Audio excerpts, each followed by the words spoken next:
Hello, everybody, and welcome back to a Spark of Genius production, Flesh and Blood. Got another interview for you guys because clearly that's the main source of content everyone's subscribing to at the moment. So we got a fresh one for you guys. We're here, of course, with our fellow caster, commentator, compatriot Rob. Rob, say hi. Hey, everybody. And then we've got our special guest for this week, Dillon Nguyen, the co-owner. I'll just call him owner. The owner of Infinity Cards and Collectibles. It is one of my local stores and the one I actually TO for Flesh and Blood. And so we brought in Dillon here. Dillon, say hi to everybody. Hey everyone, I'm Dillon. Nice to meet you. Thanks for having me on the show, guys. Fantastic. So we brought in Dillon to the show because we're going to talk a little bit about world building, but like community building, kind of like world building. And so I've got some people being interested in things like building up Flesh and Blood in your local community, in your locals, getting a place to play with your friends, trying to get a bit more of a competitive scene going, a casual scene going. And so we're going to kind of go through some questions with Dillon, talk about how Infinity was kind of able to more or less put their stamp on Flesh and Blood in British Columbia, which is, in case anyone didn't know, a province in Western Canada. So there's a place other than Toronto, just in case people were interested. And so we're going to talk a little bit about that. So starting off, Dillon, here, kind of the origin. How did you kind of come upon Flesh and Blood as a game, and how did Infinity kind of start to carry the product? Oh, all right. It's been such a short time, but it feels so far away. We actually picked up the game fairly late. Reason being, we were a sort of very limited product store, and one of our distributors, Prince, had been sending us emails and just soliciting about this Flesh and Blood game. We're like, yeah, no. This was back in Crucible War. Oh, was it the first dead, right? When that first came out? Yeah. So I knew about the game in those times, but it wasn't until around December when I passed by a video, the Welcome to Play video. Oh yeah. My God, the first like 30 seconds, that thing just reeled me right in because for me playing, like I've grown up playing a lot of MMOs and RPGs and stuff like that. Yeah. And I love games with hero classes, armor, and just like building stuff. And the first couple minutes of that Learn to Play video, I was overtaken. So yeah. From that point on, I called back Prince. I was like, bro, let me take you up on the offer, but the ship sailed on that. And boxers were going for stupid amounts of money, but exponential, yeah. Exponential, like it was crazy, and not because of the financial side that got me really peeked into this. Like from the video itself, I loved the game, but added on to that with the financial aspects, I'm like, yeah, okay, let's set our sights to the next set. So right, instead of having FOMO and going, oh my God, trying to pick up the pieces and going back and trying to get the Crucible War and stuff like that, we're like, you know what, let's plan for 2021. Yep. And let's set our sights on Monarch. So yep. So Monarch was kind of the first main Monarch first edition. I should make sure to let that one in there. So kind of coming into that, I'm curious what your I was obviously there, but what your first events were like and how to kind of pick up steam after the very first events. All right. So let's continue from that. Didn't really know where to start. I knew I got an invoice and some product coming at some point in April or something like that. Yeah. But the one thing is that I didn't know anybody. There was a local scene here or anything. But coming from my Pokemon background, I started joining up all the Facebook groups. That was like the go-to. Just join this, join that, join this. And then I found Canadian Discord. Oh, the Fab Canada Discord. The Fab Canada Discord. So jumped in. There was like a whopping 7 people from BC. I was like, we have a scene here. Yeah, 7 people. All across the province. From 0 to 7. So we're like, that's all you need. we can get started right away. All right, so So basically, so with just the existing players, or the 7 people that were listed on the Canadian Discord, I just personally reached out. Hey, what's up? Just got to know a couple people, and at that point, my allocation for Monarch was 20 boxes, right? And I made a decision because there was no local scene in BC. Um, Basically, instead of, because at the time the boxes were going for Yeah, like in pre-release, like $300 or something. $300. They spiked a bit to 500 on release, and then now they're a bit lower. But Yeah, right. 300 was pretty much the entry point into that specific box. Yeah. Yeah, so I figured, 20 boxes. If we're let's just say even $400 per box, that's a decent amount of coin. But the thing is, we didn't have a local scene here, so I sat down with the team. I said, hey, boxes are going for this much. We got 20 boxes. Let's figure out a great plan to get this thing sort of started. So we landed on $150, whereas everybody was at 300, 400. And wow. I contacted just random 7 guys there. I was like, hey, how's it going? Blah, blah, blah. And then I was like, soliciting, like, hey, I'm looking to grow a local scene here in BC. Got a couple boxes, whatnot. Going to be limited, though. I'm going to be offering 1 box per person, 150. And, yeah, from there on, we just kept in close contact. And some of those guys are still here today. Yeah, one of them happened to be the TO now. Yeah, and so you guys took a very active approach to starting the scene, whereas a lot of stores kind of just post online saying, "Here's an armory event, come at this time." You reached out to people from your area just on Discord and started things from a very active perspective. So that's very refreshing to hear. Yeah, it's. Anybody could do it, right? You get the invoice, you get the product, you post it online. Right, some people just whatever, right? But we knew, I think, not really answered the question, going off topic a little bit, but I really loved the game. I wanted to play the game. I had no one to play with, so okay. I had to create something where it's just like, hey, let's get these 7 guys. Let's get something going. I want to start playing. To find people to play with. Selfish and selfless all at the same time. Yeah. Yeah, it started at the enthusiasm of the actual. Wow. Just at the owner level. So it lent itself into a lot of great things. Yeah. So. Yeah, no, definitely. I think the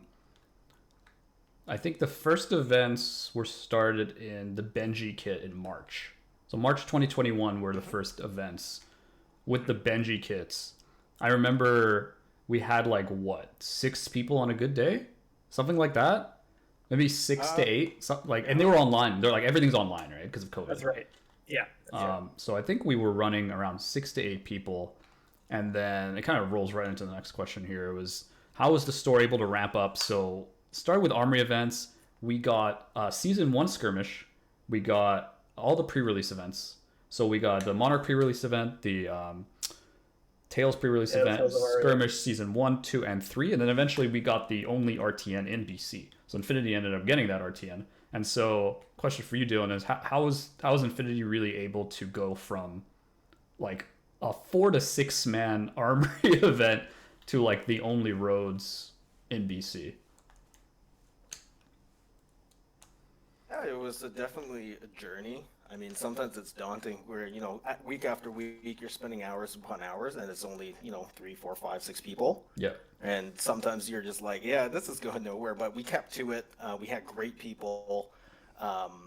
Week after week, we kept at it. And the more people we talked to, the more people we reached out. We just told them what we're doing here in BC. And week after week, we would get 1 or 2 new players, but that was all it really. That's all we really needed to just keep going. But for the most part, so sticking with it. Ellis has done a great job with the support program, all the kits, for the weekly events. Stick with that. That's a given. You should. Yeah, you have to be running events. The thing is free, right? So sticking with the weekly armory is basically how we got started. Yeah, no, it makes sense, and it was very I remember our pre-release. We would have an armory for like you would host one, and we get like 8 people, 10 people, and then the Monarch pre-release comes, and we have 32 people coming, like half of them coming out of the middle of nowhere, and just like we had not half of it being locals, and like to go from 8 people to 32. And I think our Tales pre-release was also 32, but and then of course the skirmishes and everything else, and so like echoing Dylan's statement is really about like even if there are some weeks, I feel like a lot of people kind of get down on the fact that there are some bad weeks and some good weeks, and a lot of them are like, oh, these are bad weeks, these are gonna like it's not worth it anymore. And I think Infinity was able to like, there's no such thing as a bad week as long as players are coming out, which is kind of echoed throughout the whole kind of season. So that kind of and just to add on to that point, like I'm here in Ontario, not Toronto, but Ontario. The other part of Ontario. Yeah, that's right. Yeah, the nation's capital, Ottawa. Oh yeah, whatever. Yeah. And we have a good 4 stores here running events, armory kits, every week. Yeah. And I've been in some where I was one of 2 people who showed up, and we still played. And other weeks we would have 14 people. So it's important to not look at those days where only 2 people show up and look at, the game isn't doing so well. Yeah. I have a busy life. Everyone has busy lives. Yeah, it's like people can't come every week. There's aligned where exactly, where like everyone was just busy that day, and it's not something of the world. And also, numbers are great, but also having a core group of players who kind of show up like at least a few times a month. Yeah. That's that's very comforting, and especially as a player, when I see the same faces over and over again, it makes you feel like we're not just churning people. It's like the same people who are dedicated to the game keep coming back for more, and I think that's important. Yeah, but I totally agree. I think we're going very nicely into our next topic. Is kind of how to foster a more casual scene. So it's going from like, as Dylan said, 7 people in BC. 7 people who were tagged. Some people don't tag themselves as BC. I'm gonna note that. I think there were more than 7. Yeah. I think they were a little scared of all the blue, which is Ontario. So I think they just green. Oh, that's right. Father. Yes, I went off. Scared of the blue. Yeah. all the blue. And so this is one for Dylan. What did Infinity do to kind of support the new player base in terms of prizing support, free swag and tournaments, that kind of thing? So what did Infinity specifically do? We saw all the big boys out east what they were doing, and it was just like big events over there. So I mean, not to compete in this and that, but we knew we had to do something where value. Yeah. And like I mentioned earlier, we didn't have a local scene, and some of these events costed $20, $30, $40 for entry, and along with product and stuff. So instead of wouldn't say cashing in, but instead of creating events for those maximum ticket prices, we wanted to just get everybody involved in the easiest possible way. Like we had Eric could probably speak better on events and stuff, but we had some skirmishes or whatnot for like $10 just to get. I've never seen that. We have our season just to get them in there because it's scary. It's scary as a new player when you're just casual and you're just like, what, I can never compete with those guys, right? It's $30, $40, right? But what we wanted to do, because we recognized that there wasn't that scene here, so let's just go $10. Look at the pricing, tons and tons of value, but not only just the pricing from LSS. We worked with Eric to actually bring a ton, like even more value to the event. So we threw in booster packs, we threw in, extra stuff. We even throw stuff in from our personal collections, right? So it was just trying to just be very inclusive of everybody. It's hard to speak on other areas where there are some prominent stores or many stores running events, but you have to look at your local scene. I mean, there just wasn't any, so you have to plan and look at it accordingly. And it's not always about money, but hopefully we've done some right things early on to set the foundation for in the future. That's what I'm banking on. So yeah. You definitely have some stores who took the more cash-in approach, where they get an allocation of X amount of first edition boxes, sell it for max amount, and not only to locals, but on their eBay shops, on their online stores, and they say buy however much you want, and it goes to the States usually.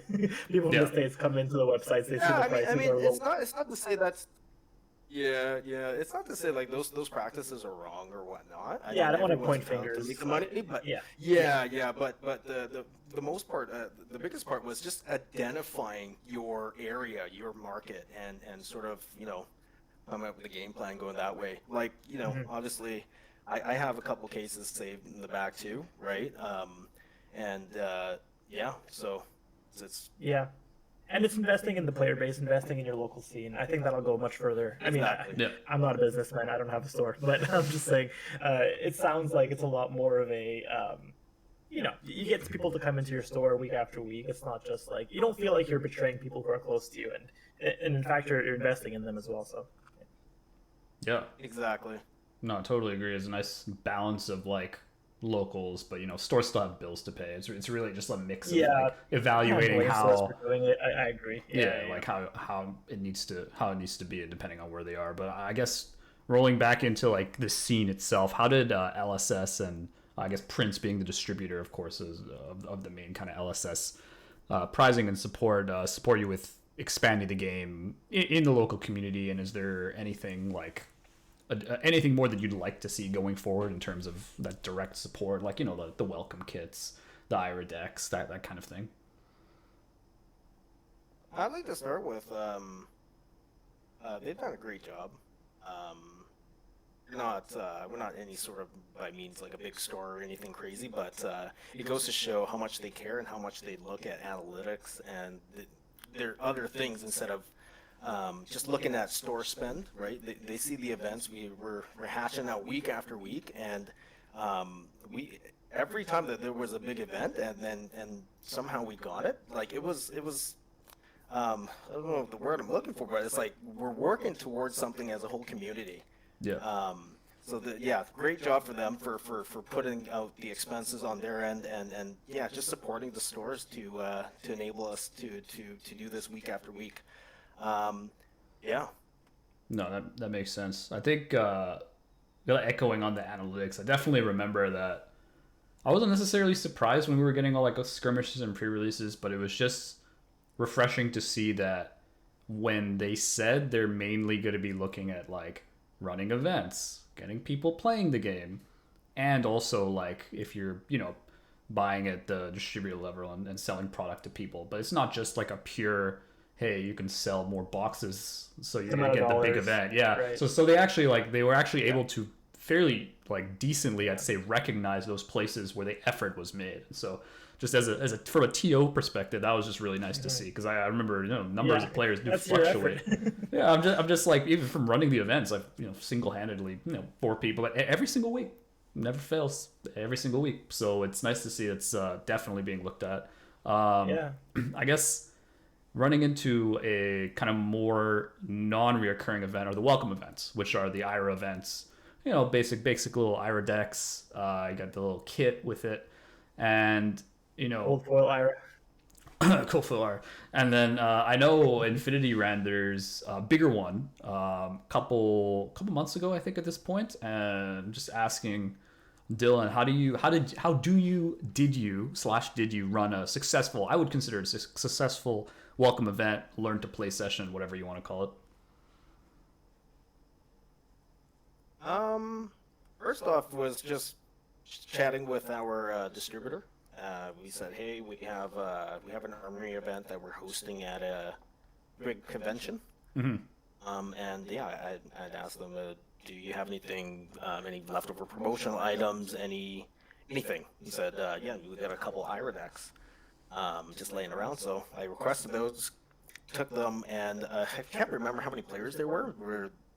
I think it was 8 to 10, somewhere around there. I think this was like at least 8, might have been 10. 8, yeah, it was amazing. It was like 8 to, yeah, it was something cool like that. Like they just came, didn't even know what to play or how to play. No idea. We came in, we showed them the ropes.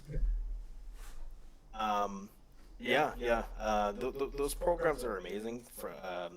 It's hard for a store to go, right? This we're always saying invest in the players and stuff like that, but it's hard for a store to take on extra expenses on top of everything to go out and even just $100 extra.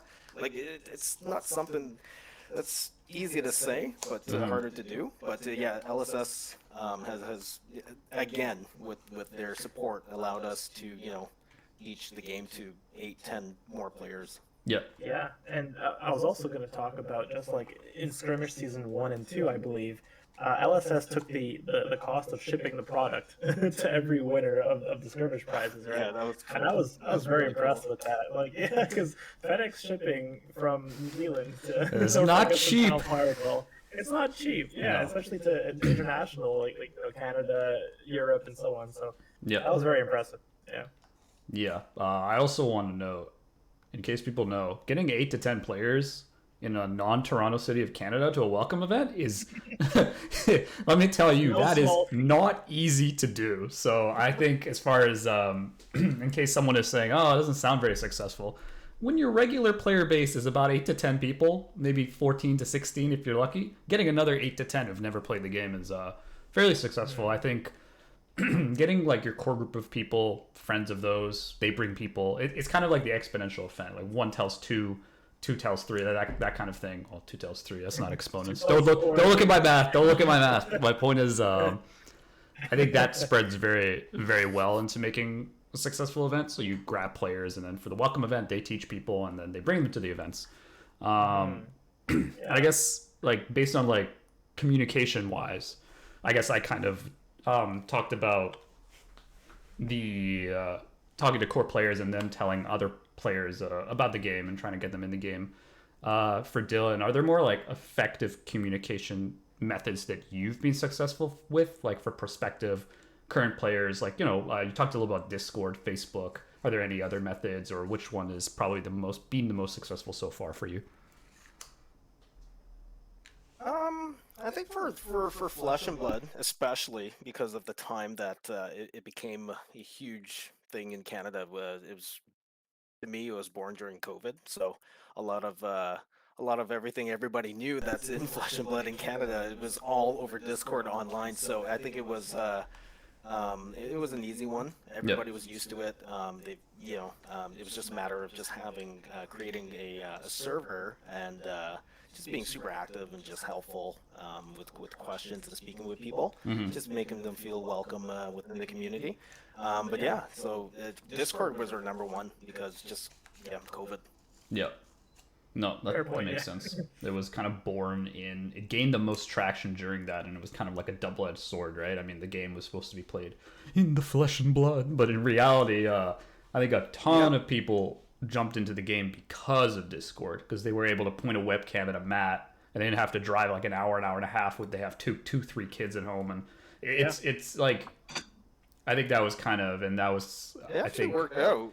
It worked out really well in the favor, and when that wasn't even the plan, because when the plan, I know James White has talked about it at least once, that like the whole point of Flesh and Blood is to be played in person, and the game was designed to be. And to be fair, it is, in my opinion, a lot more enjoyable in person, but it's still enjoyable online. Hell, even Tabletop Simulator. Honestly, when I want to get a quick fix, sometimes TTS does it for me, but like obviously it's no replacement in my opinion for the real thing, but. You know what I mean. Anyways, a little bit of a tangent there. But are there any kind of like advice for a store? Let's say I'm running an LGS. I'm looking at Magic, Hasbro, Wizards. I know they just want to milk me, right? I don't want to start selling people $500 collector's boosters like and just compete with every big retailer on the face of the earth, right? I'm looking at Pokemon, same-ish kind of idea, right? So I'm kind of struggling here. New LGS owner. What would you tell me to try to kind of ramp up a casual scene in Flesh and Blood? I'm like you. I randomly got a call from Prince or PhD or whoever your distributor is. What would you like? Give me your 3-step plan to success for Flesh and Blood. Starts with you as the owner. Learn the game, love the game, know the game, because anybody you speak to and stuff like that. I mean, your enthusiasm just rolls off on other people, and they're like, "Whoa, what's wrong with this guy? He loves this game." And then it just piques the interest, and people start looking into it, like, "What the heck is this?" That's all it takes. It's like, "Hey, look, I got this!" Like, "Oh my god, we can do this!" And it starts with you, first off, and then two, you look at any of the supports that the manufacturer, the distributor has, and you make the best of it, right? Like I hear all the time, like, "Oh, they only gave me 6 boxes or 1 box." You make the best of it. I mean, yeah, right. So, you, you can't say, "Oh, I love the game," and you got 1 or 2 boxes, and be like, we can't do anything with it. Whether it be 4 boxes or, in my case, 20 boxes. Yeah, you take what they give you, and you make the best out of it. The third thing is consistency. So times get rough, but I mean, with consistency, you stick with it week after week, and especially you'll get the regulars, right? Get in contact with them, be in open communication, because at the end of the day, you as the store owner can't cover everything. So if people come and you get your regulars, speak with them and see what they can do to help grow the scene, and be the extension of your store, right? And yeah, super happy we met Eric here just randomly on 1 of on 7 Discord, chance. Yeah, what's that? 1 in 7. You were the 1 in 7. Yeah, 1 in 7 chance. was in one. And then next thing you know, I looked up. I always joke with Eric. I'm like, "Yeah, yo, guys, join our events. We have the top 3 in Canada." When XP was the only thing that mattered. Little celebrity over here. Yeah. Well, now you've got the national champion, right? Now we got Yuki too. Yeah, you guys have the national champion. Yeah, that you was guys crazy. sponsored That the was national so champion. crazy. So, Yeah. yeah, That's congrats so on that. crazy because she was the only one during like Blitz season or Blitz skirmish and stuff like that. She was the only one that came to the armories with Azalea. Azalea, yeah, she was the ranger. Yeah, she's still She was the Yeah, she was the Azalea player. Yeah, Yeah. I remember just yesterday, we were like, I was laughing with her because we were talking. It's a little bit underpowered. Like, we wish we had something with like an extra arrow or something like that, and then boom, we got it, and there she James goes. Might was listening all So across that the was pond. super cool to see and be a part of it. Yeah, no, that's So, true. Super rewarding. Yeah, I think pretty good points. I don't really have like it sounds easy at the surface, but then I think a lot of local scenes struggle with people essentially giving up on the game, either the price point or I don't know, maybe like they think something's broken, or they could just have like a different kind of attitude. I know a lot of former Magic players have let's just say polarizing attitudes towards different cards and formats and stuff like that. So I think definitely echoing what Dylan said is consistency is a key, and I think he put it really well. The owner is an extension for the card game in the community, and I think that's super important, because you can't make a big scene casual or competitive just by yourself. You need like a good TO. You need some other other regulars to, if you're not around to answer some questions about the game, questions about product, things like that. It's very, very difficult to keep those regulars and to get them to bring in more people, because I think at least in Infinity's case, our biggest growth has just been friends of core people. Like, they bring more players because then they want people to play with. They buy a box. They have 3 other friends. They do a draft. They do sealed. They get like that's the key. And I think formats are definitely also a big part of the casual and the competitive scene, which we're going to talk a little bit about now. And this is a question from Dylan. How do you take your relatively casual scene, I would say, like you just started the game, a couple months later, trying to make it a little bit more competitive, as far as like to take it to the next level? Do you like create a subset of more players going after like former TCG players, like former Magic players, former Yu-Gi-Oh players in some cases, or is it mainly like targeting brand new TCG players and being like, okay, they've never really played a trading card game competitively before, but they've really wanted to since they were like a teenager or something? I know plenty of players that are like that. Like, Fab was their first game, They didn't think they'd be very good at it. No, they happen to be pretty good. So do you think there's like a certain type that happens to be a bit better to bring into the competitive side, or do you think it's kind of a bit of a crapshoot? And how are you able to take it up from like, because eventually you ran the road to Nats, like that was our event, that was our competitive event where we took players to nationals, right? And so how do you, what are your kind of opinions on that? Very loaded question, I know. Yeah, it's super loaded. Trying to pick somewhere to like pinpoint. Just throw a dart. Just it's a dartboard. Just throw it. Well, I'll throw a dart. Basically, where I'd like to go with this is just based on LSS sort of pinnacle events, so to speak. Because at the time that we're at certain points that we were in the game, like the pinnacle event was like a skirmish, right? So, just playing our weekly armories, we would just drop certain things like, hey, we're having like an extra 30 minutes at the end of the event to just have any questions about gameplay and stuff like that to groom and ready the players. Like, it's a whole community thing. It's not like, hey, you know, this is all my secrets, you know, keep it all to yourselves and like, hey, I'm going to be the best and crush everybody. No, this was like a community thing where we had this, like, the biggest event at the time was the skirmish. Everyone was like, oh, it's the craziest. We you know, spent extra time. The weekly tournaments, questions, gameplays, rules, and then going into that, we moved into. I'm getting all my timelines mixed up. I forget when, but from the Blitz stuff, we moved into CC. Yeah, for the road to nationals. Like, I don't know. Like 60 cards, 80 cards, and then you gotta, you know, move this, move that every round.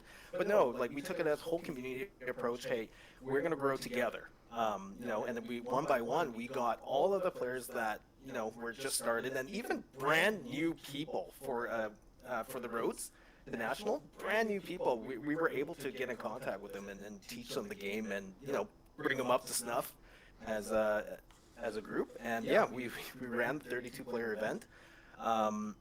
Yeah, I mean, it was basically growing as the community at the end of all of this.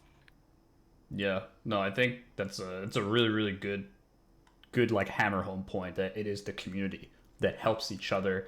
It helps. I have a player in mind that I want to spotlight for this one, who is literally the epitome of extremely casual to did really well in Nats. I'll bring that up later though, because I'm gonna give him a shout out after, because he is part of the Infinity community, as they say. But Dillon, kind of another question for you here in terms of kind of support for like events and prizing. What do you think is like the most or the most effective in creating a more competitive minded player? And by what I mean by a competitive minded player is that they're there for more than just, you know, hanging out with friends, and they're just like, oh, they don't really care about if they win the draft necessarily, they just want to come and draft. That's kind of like the difference I'm kind of talking about.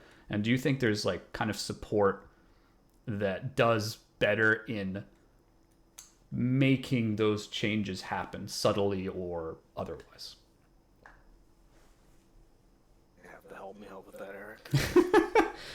I mean, I think like when you're looking at the events as far as the type of event you're hosting, right? Because you can host Blitz, CC, Draft, Sealed.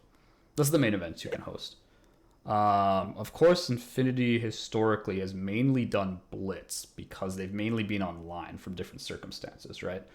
Yeah. Do you think the kind of regular Blitz events in compared to maybe like a Draft or CC, because we have run CC events also, do you think that it makes any kind of difference, like what kind of events Locals is running? Do you think like competitive players gravitate towards a specific type of event to get better, or no?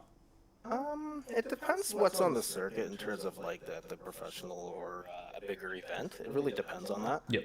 But as any game goes that I've seen in my short time in the TCG space is the casual scene.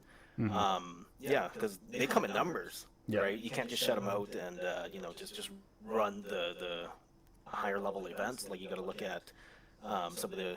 We never had the opportunity to. We will soon. Yeah. But yeah, so things we look at is just like the casual stuff, like just like a format where it's just commons. Yeah. You build your deck. Pauper We've done a Pauper couple style. pre-constructed ones. Yep, the pre-con Yeah. events were super. I know the first one was super successful. We did just a pre-con event where like you can only one of our armory events Yeah. was literally you could only use the pre-constructed monarch event. We got the full 16 instantly. Like it was so easy to get 16 players, and a lot of like a quarter of them told me, at least a quarter, maybe a third, told me that they did it immediately because everyone was on an equal playing field. Because a lot of the times people are they think they're priced out of the competitive scene, and the thing with every card game, and I know Dylan could probably echo this, some cards go for a lot, and even like the more meta cards, quote unquote meta cards, they go for a lot of money. Why? Because the price is driven up because everyone wants them because they're good in a particular deck, right? And so I think with Flesh and Blood, even with the onset of unlimited product, which I know Dylan has some thoughts on, I'm going to get those later, that people hate already being at a disadvantage before they even start the game.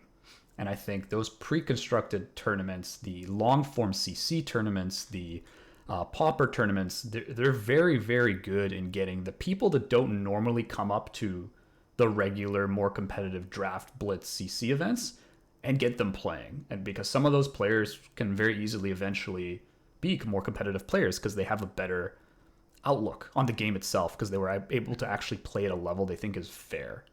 And I think that's kind of the biggest piece of at least the puzzle from how I'm concerned as far as the players at our kind of locals here.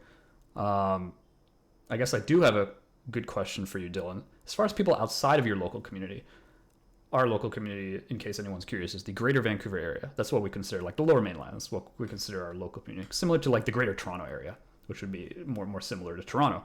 So, were you able to get people like outside of your local community to join your events? And if so, how? Because I know we've had a couple in-person events that we've had people not in the Lower Mainland attend.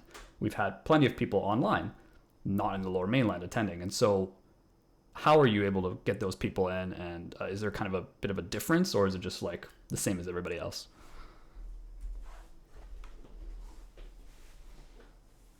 I'll have to see if I can go at this angle here. Like, Canada is very densely populated. Like sparsely populated, you mean? Sparsely, sorry. Sparsely. It can be dense. Populated, like with BC, yeah. Yeah. Within BC, like we have players that are like 10 hours up north in BC. We have players that we need a ferry just to get to where they are. Basically, yeah, we just gave them a reason to be part of this great community, a reason to invest, a reason to start. So, like, you know, they were able to, you know, see value that, you know, this is not just like a flyby, right? You know, some of the cards cost $200-300, right? At least it's something, you know, if they do jump the gun and buy the legendary for $300, right? There's a community here. And then in terms of just getting people outside of our local area, one of the big things that I do in BC, I have overnight shipping. Just makes it super accessible for everybody. Music to my I do ears. play an arm and leg. Yeah, I do play an arm and leg, but I can only do it within BC. But the idea is, just because we're in BC and it's all spaced out, like it doesn't have to be a barrier to it. Yeah, I'll do the marketing here in BC. I'll do overnight shipping so you can get your stuff right away, and you can just play and then just be with everybody in BC and just come online, play on the Discord, and then and then once we have the big events, we just like, hey, we're doing this here at this location, and boom, they'll drive down, and we're just like, wow, so Yeah. something we're doing is right. It's crazy. No, it's fair. I definitely think that was a super big deal with a lot of our pre-release events where we had to ship their pre-release kit because we were given such tight timing as far as when we could give them the kit, because it had to be like the Friday right before. And so we had to play in the event. Yeah, to play in the event. So we had to like priority ship these a bunch of kits to the island, to Vancouver Island. We had a kit up north. We had a couple kits in the interior, which is we definitely, I say we, Infinity, you know, Dylan had to be really strategic with it. I think personally, because at that point I was just kind of I was involved, but I wasn't like super involved, and so I found it pretty impressive. I can't think of a store anywhere in Canada that would provide that level of service to players not in their own general backyard. To me, anyways. And I think I know they definitely appreciated it because a lot of them came out for our roads. A lot of them ferried over, they drove over, they flew over. Amazing. Yeah, a lot of them came. At least like a third of them, probably a quarter to a third of them were outside the Lower Mainland, which for me, for such a new game, for a store that's only been carrying it like 5 or 6 months at that point, to me was definitely eye opening. And maybe I'm romanticizing it a little bit, but still. Like, hey, I'm from BC. Yeah, Where? it's like I'm from BC, but I couldn't play in this event. Like, what the hell? Why? Yeah, so Yeah. There's like we give no reasons to not, like, if they don't want to play, they don't want to play, but it will never be us closing the door on them. That's really the key, I think, that stores need to take to build casual and competitive scenes. And the last question here on the competitive scene I have here is, like, as far as I know, you've seen the OP, the Organized Play 2022 LSS announcement. I mean, we have a damn poster in the back that was sent in one of our armory kits. It shows the 2022 OP schedule for like $1 million across 2022. I think it was $1 million. Don't quote me on that, but yeah, I think it was. Based on that, what kind of events would you like to see, the community get in terms of, you think maybe LSS giving Infinity like a ProQuest or like some similar tier events to liven it up to, because I know the competitive scene, like calling. Oh yeah, okay. I just one up the last one, right? I mean, just one up the last one. We'll make sure the community is ready for it. So where are we at? We got the skirmish. We got the skirmish. We got the roads. I think the roads is like the event that we did a lot of prep for. We got the venue. We made everything pretty, all that kind of thing. But like, I think, as far as like, do you think it's like what would you like to see, and do you think it would help with getting like a more competitive? What do you think it would help with competitive scene growth? Is what I'm trying to say. Definitely. The competitive scene goes for the events, and they prep for it, they train for it. It's just like another sport. It's yeah, definitely more events. Yeah. More events. Yeah, bigger prize pool, more people kind of gazing over at $1 million prize pool. Like, hey, I kind of want some of that. Yeah, I want a piece of that. I want this is a piece. There's players over here. Yeah. And I guess going into like Fab in general, like the future of Fab rolling into 2022, how do you see, Dylan, how do you see Fab growing into 2022? It's had a bit of an exponential growth, honestly, over 2020, even 2021. It really taken a bit of a rise here. And how do you see Fab growing into 2022 as far as events go, products? Do you think there'll be like different kinds of products? Because right now they're going with like the core supplementary. Do you think there's going to be like a la secret layer? You think there's going to be like different formats like PvE or something like that? I don't know if I don't see it being crazy, like 5-6 different products for the same sort of thing. I think they've started in small ways. They recognize they're very adaptive, right? They recognize that the playmats, right? People get priced out of them. People love them, but you can't get any. So for one of the big steps that they took was, hey, we got so many players, but all the mats are, you can only get them in events, and there's only a limited amount of them, and they go for what, $150, $200 each, right? So yeah, they saw, they created a product for that, and boom. So I think moving forward into the new year, we're going to see a lot of cool stuff from them. It's not going to be some random stuff like, hey, I'm going to make this crazy collection box with this one chase item. No, it's going to be, they proved it time and time again that they listen, they look, they observe, and they act. So it's not, I trusted them. They'll know what to, release next, and I'll be there to order for the community here. Yeah, and they're also conscious about wallet fatigue as well. So they want people to kind of stay engaged with current sets, and they don't want to kind of release a bunch of stuff at once. Yeah. So that people don't know what to buy. They kind of lose track of where the game's headed. So I think they're very conscious about wallet fatigue, and they want people to stay committed kind of to more of a linear release, I think. Yeah. And I think they committed to 3 per year, like once every I think so. I think 4 months or so. I think it's Yeah. core supplemental. I think that's how they usually Yeah. go about it. But Yeah. talking about wallet Yeah. fatigue, that actually rolls right into the next question. Thanks, Rob. Thanks for the pointer there. Perfect. So Dylan here, how are / were you able to balance Flesh and Blood with the other card games you stock? I mean, you mentioned that your store started as a Pokemon store, exclusively a Pokemon store, not just cards, of course, accessories, and it was a Pokemon store. It wasn't a Pokemon card shop. It was a Pokemon store, in my eyes, anyways. And so, how do you like balance Flesh and Blood with other card games? I know now it's a couple other card games too with you that you stock and support. Kind of like, how deep do you think is too deep? Because I know you crack singles, and then you have packs for events. You have boxes for players. Because I know definitely you can speak to like your strategy that you have for locals. Like you order a certain amount for locals, put some aside. Maybe speak more towards that kind of stuff. All right. Regarding that, uh, it's hard to look at it as a, I mean, do what you love first off. A lot of times, yes, it does come down to financials and the bottom line and stuff like that. But I've grown to really love the game. So, um, budgets that we didn't have, I've found ways to make it work.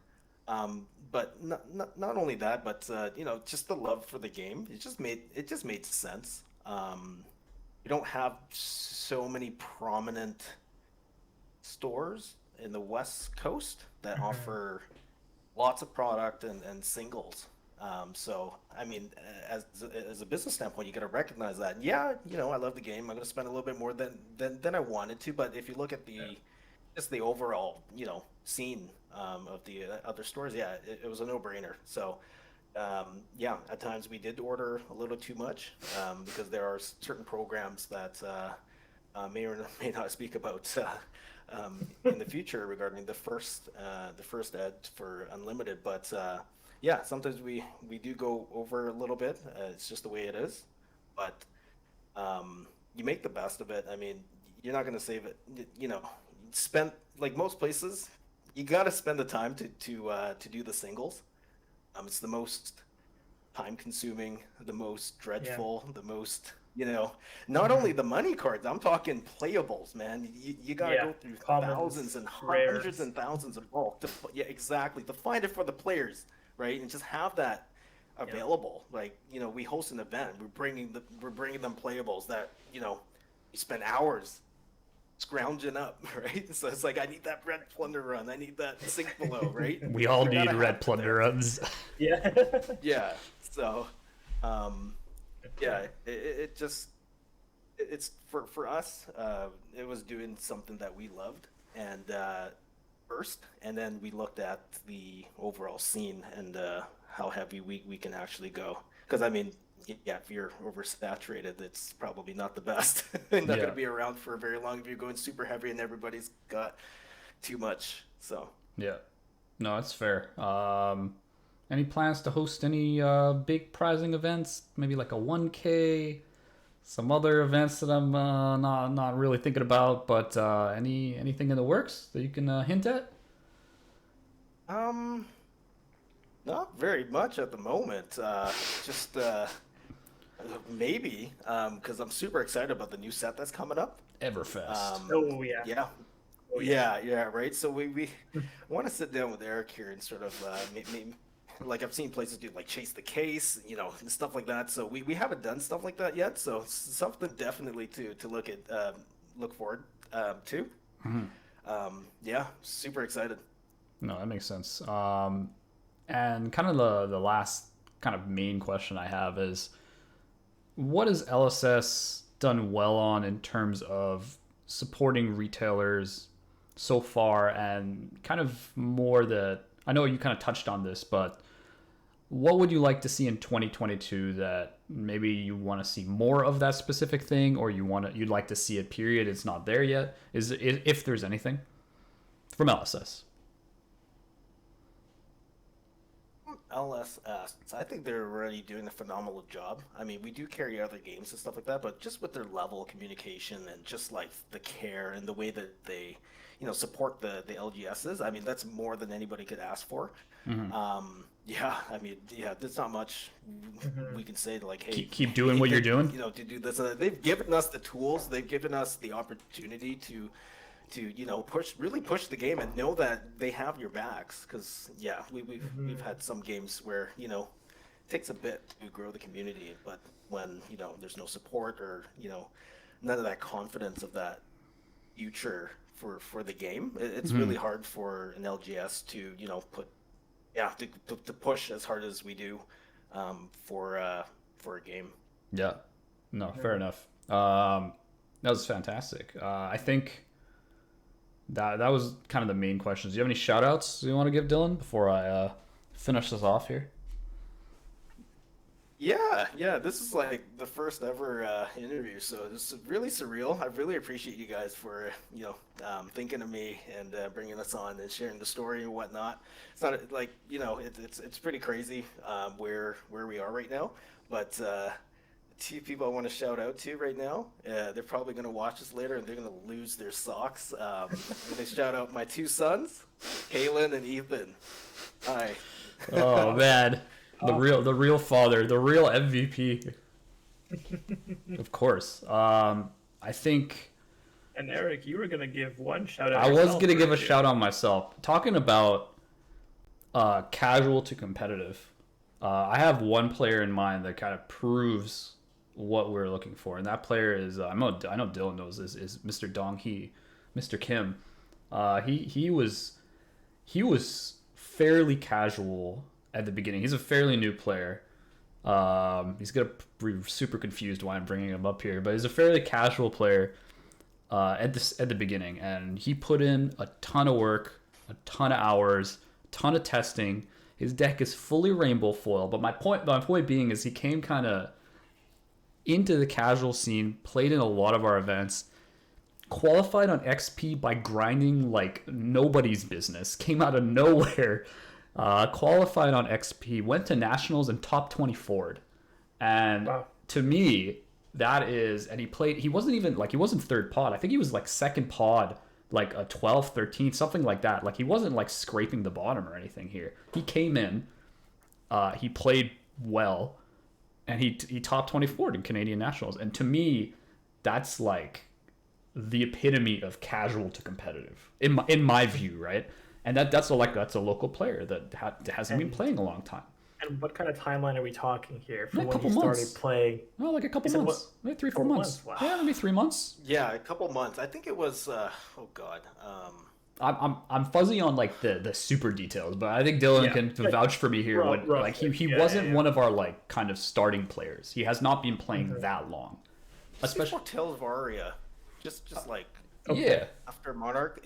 In between there, like we're talking like 30 days, maybe like Monarch Unlimited or something along those lines, but something like that. And then he's like, I'm gonna go for this. We're like, whoa, and then boom, he was playing grinded. Like he was everything, like just grinded. He played all the events. It's amazing to see. He asked a ton of questions, and I think that was really key. He learned the game, asked a bunch of questions, tested a lot, and he came and he performed. Nobody had any idea who he was. It didn't really matter. You just perform and do it. And just want to give him a props. And I think that's kind of like what I'm trying to get at, is that if you create your casual scene, you go out there, you do the work, you Discord, you Facebook, you advertise. As Dylan said, kind of be that extension as the owner. Get a good core community.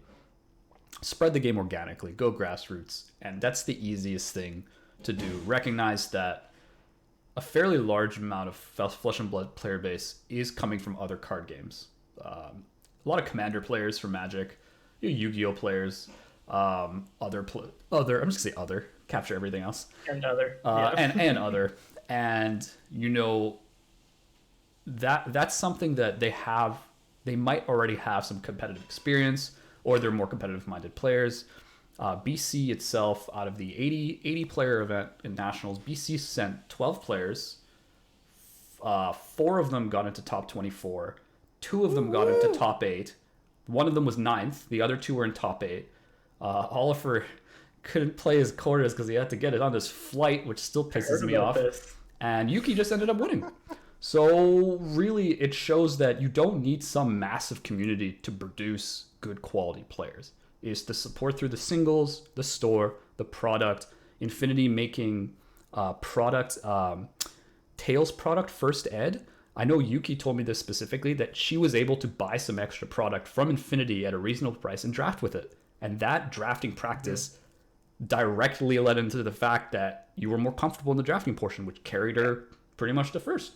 So it's really about that extra things that stores are able to do to really empower your competitive players and your casual players to kind of go the extra mile.